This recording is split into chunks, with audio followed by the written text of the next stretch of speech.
क्या आपने सोचा है कभी कि एक छड़ी मात्र किसी देश के शासन की नींव हो सकती है, जो पूरे जस्टिस के बेस का निर्धारण करती है। 28 मई 2023 को भारत के प्रधानमंत्री के द्वारा सेंगोल की स्थापना, सेंगोल मतलब वही छड़ी जिसकी हम लोग बात कर रहे हैं, सेंगोल की स्थापना लोकसभा सेक्शन में किया गया है। उसकी स्थापना भारत के पूरे विधि विधान सनातन धर्म के अनुसार कुल पुरोहितों के उपस्थिति में उसकी स्थापना की गई है। अगर हम लोग सेंगोल की बात करेंगे, ये सेंगोल है क्या, ये छड़ी इतनी महत्वपूर्ण क्यों है, तो इसके ऊपर हम लोग बात करेंगे। सेंगोल शब्द की उत्पत्ति तमिल वर्ड के सेमई वर्ड से हुआ है। मुख्य रूप से सेंगोल में दो वर्ड हैं, एक सेमई और दूसरा कोल, जिसका अर्थ सेमई का मतलब होता है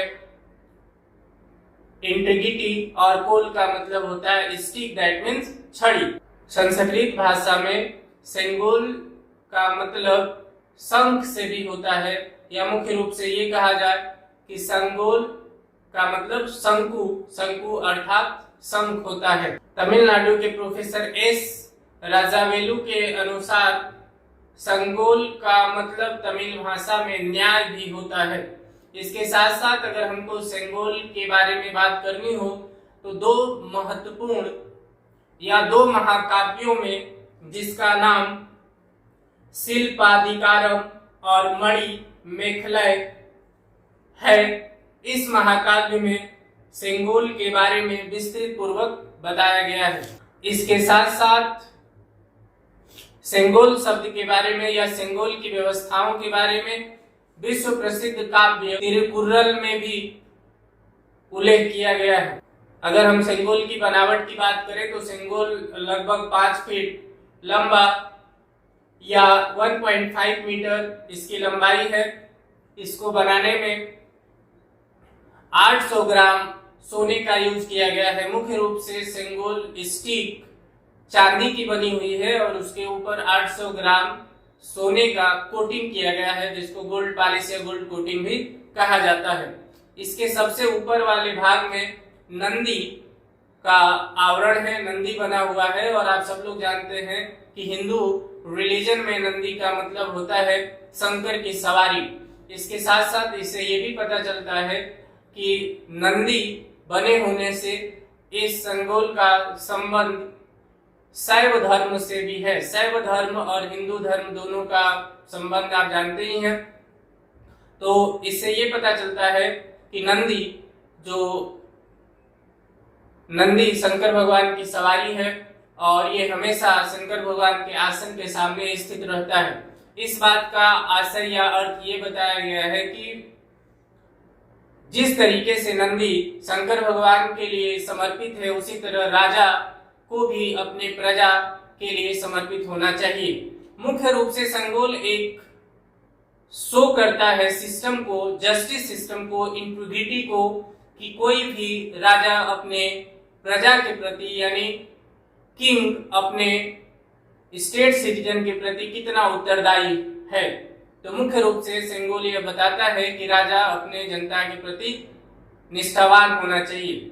अब इसके नीचे वाले पोर्शन की हम बात करें तो इसके नीचे वाले पार्ट पर माँ लक्ष्मी की प्रतिमा बनी हुई है और उसके चारों ओर, माँ लक्ष्मी के प्रतिमा के चारों ओर हरे ग्रीनरी है, फ्लावर्स है, प्लांट्स हैं, जो यह बताते हैं कि अगर एक किंग अपने किंगडम को अच्छी तरह से रूल कर रहा है तो वहां की सिटीजन भी बहुत ही अच्छे से रह रही है, उसका वेलनेस। मेन आप ये बोल सकते हैं कि ऊपर का पार्ट किंग की स्टेबिलिटी और नीचे का पार्ट किंगडम में वेलनेस का सिंबल है। अगर हम सेंगोल के इतिहास की बात करें तो सेंगोल मुख्य रूप से सेंगोल चोला इंपायर के टाइम में यूज किया जाता था। इसमें पावर ट्रांसफर करने की व्यवस्थाओं के लिए यह प्रयोग किया जाता था। जब कोई ओल्ड किंग न्यू किंग को अपनी पावर ट्रांसफर करता था तो वह सेंगोल के सहायता से या सेंगोल के माध्यम से वो अपनी पावर ट्रांसफर करता था।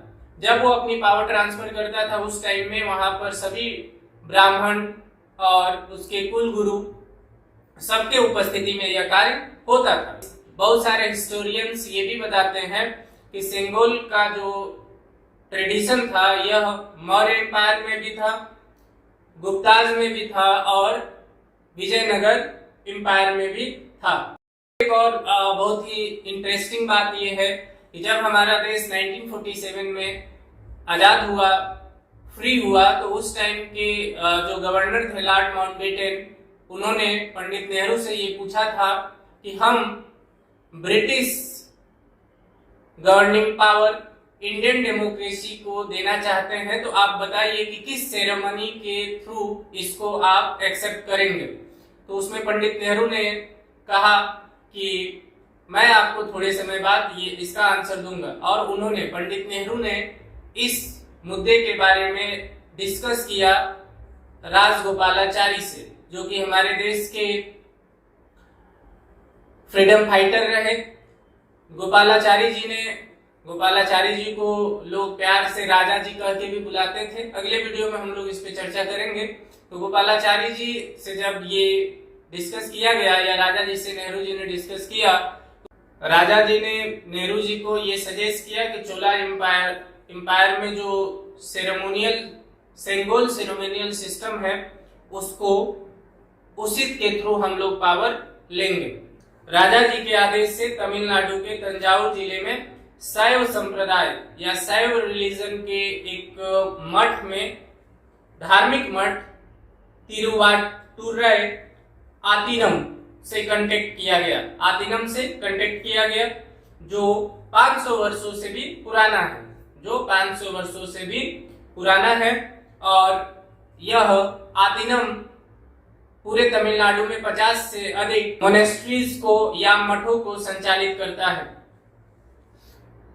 आधीनम मठ के नेता ने चेन्नई के एक सोनार बोमुत्ती चेट्टी को इसे बनाने की जिम्मेदारी दी, और सेंगोल बनने के बाद इसे माउंटबेटन को दे दिया गया।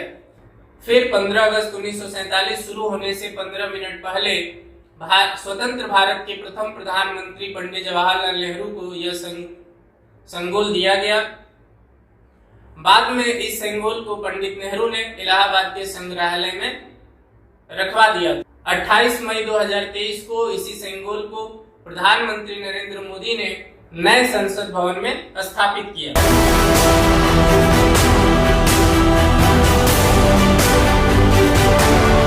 दोस्तों, अब यहाँ पर एक प्रश्न है कि जो सेंगोल है यह किंगडम में पावर ट्रांसफर करने का सिंबल है, लेकिन अभी वर्तमान में बहुत सारे पॉलिटिकल पार्टीज या बहुत सारे लीडर ये बोल रहे हैं कि यह आज हमारे देश का बहुत बड़ा नाम हो गया, भारत का उदय हो गया। इस टाइप की बहुत सारे कंट्रोवर्शियल वर्ड सुनने को मिलते हैं। तो आप अपने मन से ये सोच कर बताइए कि क्या डेमोक्रेसी में किंगडम की व्यवस्था को, राजशाही व्यवस्थाओं को लागू करना चाहिए या नहीं करना चाहिए, क्योंकि सेंगोल अभी के डेट में हमारे लिए एक धरोहर है और हम लोग उसे धरोहर ही मानकर चले। तो आपका क्या मत है, इसे कमेंट करके जरूर बताएं। धन्यवाद।